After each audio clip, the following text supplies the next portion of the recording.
మందిలో ఉన్న డౌట్ ఏంటంటే ఏంటి ఈ నెపం వేసి అతన్ని ఈ రకంగా చేశారేంటి అని అందరి మనసులో ఉందా లేదా?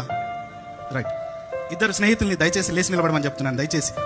దయచేసి సమయం గల అధ్యక్షులు గారు రండి, ముందుకు రండి. అందరికీ డౌట్, ముఖ్యంగా యువతకి. ఎందుకంటే ఆయన యువత చాలా ఫాలో అవుతుంది అని వాళ్ళకు బాధ. మా అన్న ఇలాంటి అనుకని నేను 10 సంవత్సరాలు రాత్రనక పగలనక కొన్ని వేల కిలోమీటర్లు ప్రయాణం చేశాము. ముగ్గురం ఒకే కారులో వెళ్ళే వాళ్ళం, రోడ్డు మీద పడుకునే వాళ్ళం కొన్నిసార్లు. ఏ రోజు కూడా మేము ఆ వ్యక్తిని ఆ విధంగా చూడలేదు. ఆ 10 గంటల సీసీటీవీ ఫుటేజ్ మా వాడు కాదు. ల్యాబొరేటరీ నుంచి ప్రవీణే అని చెప్పినా కానీ మేము నమ్మము. అది పచ్చి తాగుబోతు కూడా ఆ విధంగా అన్ని రకాలుగా తాగడండి. సస్తానికి తాగినట్టుంది అదేదో.